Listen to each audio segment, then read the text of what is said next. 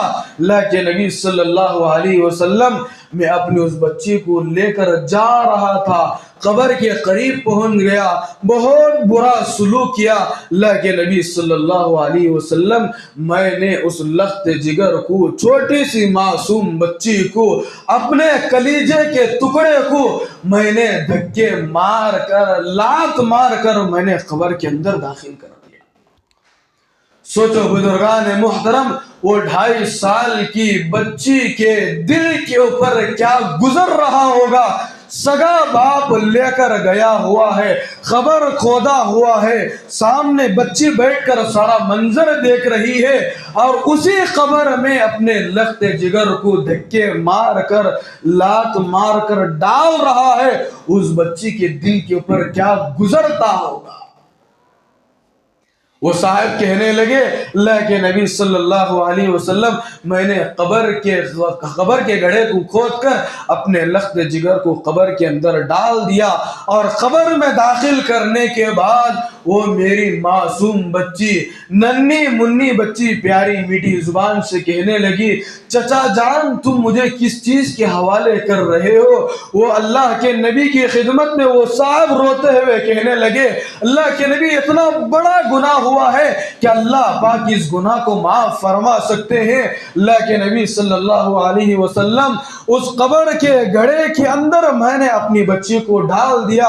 وہ بچی کہنے لگی چچا جان تم مجھے کس چیز کے حوالے کر رہے ہو؟ چچا جان اتنی اندر قبر کے اندر تم مجھے ڈال رہے ہو؟ چچا جان کو اس پر بھی رحم نہیں آیا۔ ارے رحم کا را تک اس انسان کے اندر نہیں تھا، کرم کا کاف تک اس انسان کے دل میں نہیں تھا، اس کا دل سخت ہو چکا تھا، اس کا دل پتھر سے بھی زیادہ سخت ہو چکا تھا۔ وہ صاحب اللہ کے نبی سے کہنے لگے اللہ کے نبی صلی اللہ علیہ وسلم رحم کا را تک میرے دل کے اندر موجود نہیں تھا، کرم کا کاف تک میرے دل کے اندر موجود نہیں تھا۔ اللہ کے نبی میں اس بچی کو قبر میں ڈالنے کے بعد مٹی ڈالتا رہا، پتھروں کو ڈالتا رہا، مٹی کے ڈیلے اٹھا کر ڈالتا رہا، اور میری لخت جگر یہ کہہ رہی ہے کہ چچا جان میرے آنکھوں میں مٹی پڑ رہی ہے۔ 2.5 سال 2 سال کی بچی کیا کہہ رہی ہے؟ چچا جان میرے آنکھوں میں مٹی پڑ رہی ہے، چچا جان میرے کپڑے گندے ہو رہے ہیں، چچا جان میرے آنکھوں میں دھول پڑ رہی ہے، مجھے کچھ دکھائی نہیں دے رہا ہے، چچا جان مجھے بہت تکلیف ہو رہی ہے، چچا جان تم مجھے کہاں لے کر کے آ گئے ہو؟ چچا جان مجھے تو میری ماں کے پاس لے کر جاؤ، مجھے میری امی کے پاس لے کر جاؤ، چچا جان میری والدہ انتظار کر رہی ہے، مجھے میرے گھر چھوڑ کر آؤ، چچا جان مجھے تو یہاں بہت ڈر لگ رہا، چچا جان مجھے قبر میں ڈر لگ رہا ہے، اس چھوٹے سے کھڈے میں تم ڈال کر مجھے تم کیا کر رہے ہو؟ ارے آج معمولی کچھ دیر کے لیے کرنٹ چلا جاتا ہے، ہم گھروں کے اندر رہ کر پریشان ہو جاتے ہیں، 15 سے 20 منٹ یا آدھا گھنٹہ اگر ہمارے گھر کے اندر رات کے وقت میں بجلی چلی جائے، اگر ہمارے گھر کے اندر موم بتی نہ ہو، اگر ہمارے گھر کے اندر ٹارچ نہ ہو، اگر ہمارے گھر کے اندر کوئی روشنی کا انتظام نہ ہو، اگر ہمارے گھر کے اندر کوئی اجالے کا انتظام نہ ہو، آج میں اور آپ پریشان ہو جاتے ہیں کہ آج ہمارے گھر کے اندر اندھیرا ہو چکا ہے۔ یہاں پر رک کر سوچنے کی بات ہے، چھوٹی سی معصوم بچی کو قبر کے گڑھے کے اندر ڈال دیا ہے، باپ ہے، سگا باپ ہے، قبر میں ڈالنے کے بعد مٹی کو ڈال رہا ہے، مٹی کے ڈیلوں کو اس کے اوپر ڈال رہا ہے، وہ بچی روتی رہی، چلاتی رہی، اس کے باوجود بزرگان محترم اس کے دل میں رتی برابر بھی رحم کا کوئی لفظ موجود نہیں تھا۔ کچھ وقت گزرنے کے بعد وہ بچی کو اپنے لخت جگر کو قبر کے اندر ڈال کر پوری ٹنوں کے حساب سے مٹی ڈال کر اس بچی کو بند کر دیا۔ اس بچی کو خبر کے حوالے کر کے، مٹی کے حوالے کر کے، اس بچی کے اوپر مٹی ڈال کر وہ بچی رو رہی ہے، چلا رہی ہے۔ ارے آج ہمارے گھروں کے اندر چھوٹی پیدا ہونے والی معصوم بچی اگر روتی ہے تو ماں اس کے رونے کی آواز کو پہچان لیتی ہے، رونے کی وجہ کو پہچان لیتی ہے، اس رونے کو دیکھ کر ماں کبھی خاموش نہیں رہتی۔ بزرگان محترم سوچو جب ماں کے سامنے یہ سارا منظر پیش کیا گیا تو اس ماں نے کتنا رویا ہوگا، اس ماں نے کتنا تڑپا ہوگا، اس ماں نے کتنا بلبلایا ہوگا، اس ماں کی آنکھوں سے کتنے خون کے قطرے بہے ہوں گے کہ اس سے پیدا ہونے والی اولاد کو سگا باپ ہے، شوہر ہے، لے جا کر قبر کے حوالے کر کر وہ واپس چلا جاتا ہے، پورا قبر لیول کر کے وہ اپنے گھر کی طرف لوٹنے لگتا ہے۔ قبر میں ڈالنے کے بعد اس کے قبر سے آوازیں آنے لگی، اس کے باوجود پھر وہ باپ کیا ہوتا ہے، پھر دوبارہ وہ قبر کھود کر اپنی لخت جگر کو باہر نہیں نکالتا، وہ خوش ہو جاتا ہے، عیش و عشرت کے ساتھ مزے میں وہ اپنے گھر کو لوٹتا ہے۔ وہ کہتا ہے اللہ کے نبی سے، اللہ کے نبی صلی اللہ علیہ وسلم، میں نے اپنے ان دونوں ہاتھوں سے اپنی لخت جگر کے لیے قبر کو کھودا، اپنی بچی کو قبر کے اندر ڈال دیا، قبر میں ڈالنے کے بعد مٹی کو ڈال دیا، مٹی کو ڈالنے کے بعد قبر کو لیول کر دیا، قبر کو لیول کرنے کے بعد میں اپنے گھر کی طرف لوٹنے لگا۔ اللہ کے نبی صلی اللہ علیہ وسلم ذرہ برابر بھی مجھے دل کے اندر کوئی رحم نہیں آیا۔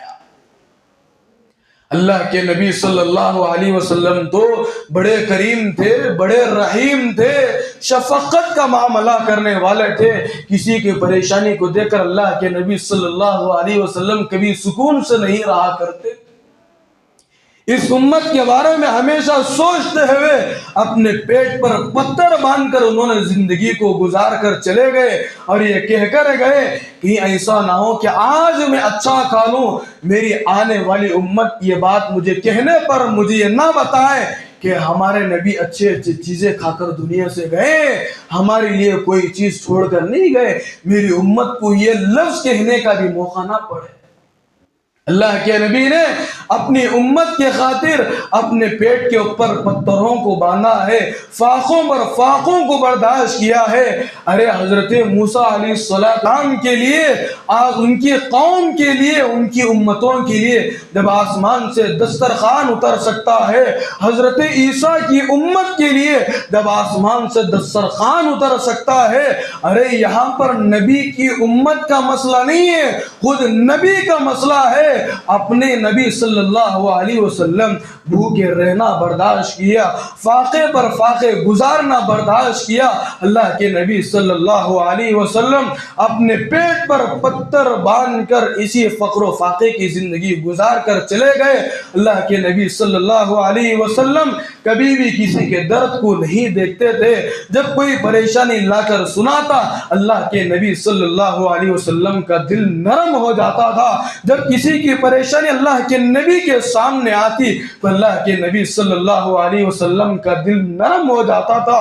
یہ سارے واقعے کو وہ صاحب فرماتے ہیں، وہ صحابی رسول فرماتے ہیں، یہ سارے واقعے کو، یہ سارا منظر میں نبی کریم صلی اللہ علیہ وسلم کے سامنے سناتا رہا۔ وہ نبی کریم صلی اللہ علیہ وسلم میرے اس سارے واقعے کو اپنا چہرہ مبارک ایسا رکھ کر میرے سارے واقعوں کو سنتے رہے۔ آخر میں نے اللہ کے نبی سے کہا، اللہ کے نبی صلی اللہ علیہ وسلم میں سارا واقعہ سنا دیا ہوں، اللہ کے نبی اتنا بڑا گناہ ہوا ہے، میں نے اپنے ان ہاتھوں سے اپنی اولاد کو قبر میں زندہ ڈال کر، قبر میں ڈال کر موچ کر آیا ہوا ہوں۔ اللہ کے نبی صلی اللہ علیہ وسلم میرا دل بڑا سخت تھا، اللہ کے نبی صلی اللہ علیہ وسلم میرا دل پتھر سے بھی زیادہ سخت ہو چکا تھا، اتنا بڑا گناہ ہوا ہے۔ اللہ کے نبی، کیا اللہ پاک میرے اتنے بڑے گناہ کو معاف فرمائیں گے؟ رسول اللہ صلی اللہ علیہ وسلم یہ سارے منظر کو سنتے رہے، سنتے رہے، سنتے رہے۔ وہ صاحب و صحابی رسول کہنے لگے، اللہ کے نبی سارا واقعہ ختم ہو چکا ہے، یہ معاملہ تھا، یہ مسئلہ تھا، میں نے آپ کے سامنے رکھ دیا۔ اللہ کے نبی میں اسلام قبول کرنا چاہتا ہوں، ایمان لانا چاہتا ہوں۔ اللہ کے نبی اتنا بڑا گناہ ہوا ہے کہ اللہ پاک اسلام لانے کے بعد میرے اتنے بڑے گناہ کو معاف فرمائیں گے؟ اللہ کے نبی صلی اللہ علیہ وسلم نے اس سے کہا تھا کہ پہلے تو کلمہ تو پڑھ لے، اسلام تو قبول کر لے۔ چنانچہ وہ کلمہ پڑھ لیا، اسلام کو قبول کر لیا، ایمان میں داخل ہو گیا۔ اللہ کے نبی صلی اللہ علیہ وسلم اپنا چہرہ مبارک، اپنا خوبصورت چہرہ نیچے جھکا کر سارے واقعہ کو سنتے رہے۔ واقعہ مکمل ہونے کے بعد اللہ کے نبی سے وہ صاحب کہنے لگے، وہ صحابی رسول کہنے لگے، اللہ کے نبی واقعہ مکمل ہو چکا ہے، اب تو آپ میرے حق میں کچھ فیصلہ بتائیے۔ بتائیے اللہ کے نبی صلی اللہ علیہ وسلم اپنا چہرہ مبارک اٹھاتے ہیں، اٹھانے کے بعد وہ صاحب کیا دیکھتے ہیں کہ اللہ کے نبی صلی اللہ علیہ وسلم کی آنکھوں سے آنسوں کا دریا بہہ رہا۔ ارے ایک چھوٹی سی معصوم بچی کو اگر مر جاتی تو مسئلہ الگ تھا، کوئی آدمی مر جاتا ہے جب اس کو قبر کے حوالے کیا جاتا ہے اتنا دکھ نہیں ہوتا۔ یہاں دیکھیے زندہ بچی ہے، اپنی سگی بچی ہے، اپنے اولاد کو قبر کے حوالے کر کے آ کر خوشی کا اظہار کر رہا ہے، اپنے گھر کے اندر آ کر بیگم صاحبہ سے بڑے فخر سے کہہ رہا ہے کہ تو نے میری لڑکی کہا، تو نے میری اولاد کہا، تو نے میری بچی کہا، میں نے اسے قبر میں ڈال کر مٹی مچ کر آ گیا۔ اس طرح فخر سے الفاظ کہا کرتا تھا۔ اللہ کے نبی صلی اللہ علیہ وسلم کی آنکھوں سے آنسوؤں کا دریا بہہ رہا تھا۔ وہ صاحب دیکھ کر کہنے لگے، پوچھنے لگے اللہ کے نبی صلی اللہ علیہ وسلم اتنا بڑا گناہ ہوا ہے کہ اللہ پاک معاف فرمائیں گے؟ اللہ کے نبی صلی اللہ علیہ وسلم نے فرمایا ارے اللہ کے بندے، اللہ پاک چاہے تو ضرور معاف فرمائیں گے۔ اللہ کے نبی نے کیا کہا؟ اگر اللہ پاک چاہے تو ضرور معاف فرمائیں گے۔ اللہ کے نبی نے وہ صاحب سے کہا اللہ کے بندے اگر تو یہ واقعہ نہ بتا تو بہت اچھا ہوتا، واقعہ تو نہ بتاتا تو بہت اچھا ہوتا، تو نے اس واقعے کو بتا کر مجھے رونے پر مجبور کر دیا، تو نے جو واقعہ میرے سامنے رکھا ہے مجھے رونے پر مجبور کر دیا۔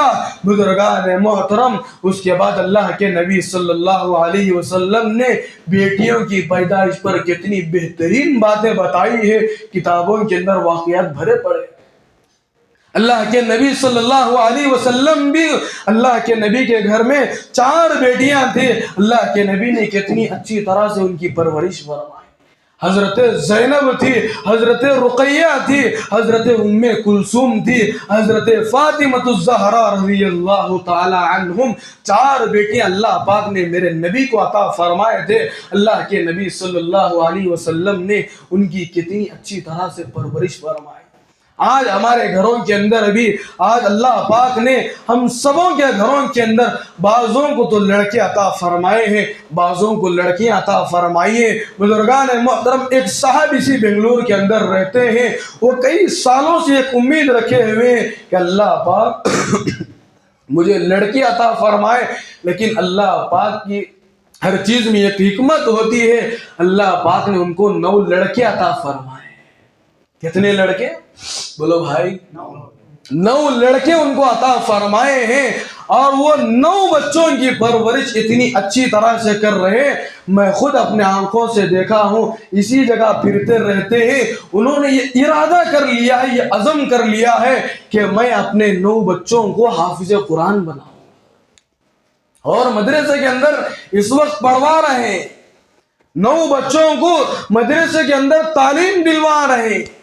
اور وہ کہنے لگے جب میں عید کی نماز پڑھنے کے لیے اپنے مدرسے دارالعلوم شاہ ولی اللہ کے اندر عید الفطر کے موقع پر گیا ہوا تھا، وہ صاحب آ کر محتمم صاحب سے ملاقات کرنے لگے۔ محتمم صاحب کہنے لگے اب بھی کیا تو بھی ارادہ ہے کیا؟ آ کر حضرت پوچھنے لگے۔ انہوں نے کہا کہ اتنے اولاد ہوں گے میں ہر ایک کی پرورش کرنے کے لیے تیار ہوں، مجھے ایک لڑکی کی امید ہے، ایک بیٹی کی خواہش ہے، کئی سالوں سے یہ امید ہے، لیکن اللہ کب دے گا؟ لیکن انہوں نے ایک بات کہی، بزرگان محترم صاحب کہنے لگے اللہ کی ہر چیز پر میں راضی ہوں، اللہ کی تقدیر پر میں راضی ہوں۔ 9 لڑکے ہو گئے، آج تک ان کے چہرے پر ذرہ برابر بھی، کوئی بال کے برابر بھی کوئی پریشانی آج تک ہم نے ان کو نہیں دیکھا۔ پرورش کر رہے ہیں۔ اسی طرح بزرگان محترم لڑکے دے رہے ہیں، وہ اللہ کی طرف سے ملتے ہیں، کسی کو لڑکیاں ملتی ہیں وہ اللہ کی جانب سے ہوتے ہیں، لیکن ہم ان دونوں کی اچھی طرح سے پرورش کرنا ہے، دین کا علم ان کو پہنچانا ہے، شریعت کا علم ان کو پہنچانا ہے، اپنی زندگی کے اندر وہ بالغ ہونے سے پہلے قرآن پڑھوانا ہے۔ اگر اللہ پاک موقع دے دے، یہ نیت لے کر اٹھے آج جو میری اولاد ہے انشاءاللہ میں ہر بچے کو یا ہر بچی کو حافظ قرآن ضرور بناؤں گا، عالم دین بناؤں گا۔ ارے ارادے کرنے کا کام میرے اور آپ کا ہے، فیصلے کرنے والی ذات تو اوپر بیٹھی ہوئی ہے۔ اگر ہمارے بچے حافظ قرآن بن جائیں گے، عالم دین بن جائیں گے، میں کہتا ہوں کہ وہ خوش نصیب ماں باپ ہیں۔ قیامت کے دن اللہ پاک ان کو بلائیں گے اور کہیں گے کہ حافظ قرآن کے ہاتھ میں ان کے ماں باپ کے ہاتھ دے کر ساری دنیا کے لوگوں کو اللہ پاک یہ بتائیں گے کہ دیکھو یہ حافظ قرآن کے ماں باپ ہیں۔ کہیں بھی حدیث کے اندر یہ الفاظ موجود نہیں ہے کہ انجینئر کے والدین ہیں، کل قیامت کے دن ان کا اعزاز کیا جائے گا۔ یہ وکیل کے والدین ہیں، ان کا اعزاز اور اکرام کیا جائے گا۔ کسی حدیث میں اس کا ثبوت نہیں ملتا، لیکن حدیث کا ذخیرہ اٹھا کر آپ مطالعہ کریں گے، آپ کو پتہ چلتا ہے۔ اللہ کے نبی نے فرمایا قیامت کا منظر ہوگا، حافظ قرآن کے ہاتھ میں اللہ پاک ان کے ماں باپ کہ ہاتھ دے کر یہ بتائیں گے یہ حافظ قرآن کے ماں باپ ہیں۔ سوچو ان کا مقام اور مرتبہ کیا ہوگا۔ بزرگان محترم، یہ چند باتیں تھیں مجھے آپ کے سامنے عرض کرنا تھا۔ بہرحال آج بچیاں پیدا ہو رہی ہے، پریشان ہونے کی ضرورت نہیں ہے، مایوس ہونے کی ضرورت نہیں ہے۔ جب بچی گھر کے اندر آتی ہے تو رحمتیں ہی رحمتیں گھروں کے اندر آتی ہے۔ اس بچی کی برکت سے اللہ پاک شوہر کے باپ کی کمائیوں میں خوب برکتیں عطا فرماتے ہیں۔ بس اللہ پاک سے دعا فرمائے اللہ پاک مجھے اور آپ کو کہی ہوئی سنی ہوئی باتوں پر عمل کرتے ہوئے اپنے بچوں کی اچھی طرح سے پرورش کرنے کی ہم سب کو توفیق عطا فرمائے۔ آمین وآخر دعوانا ان الحمدللہ۔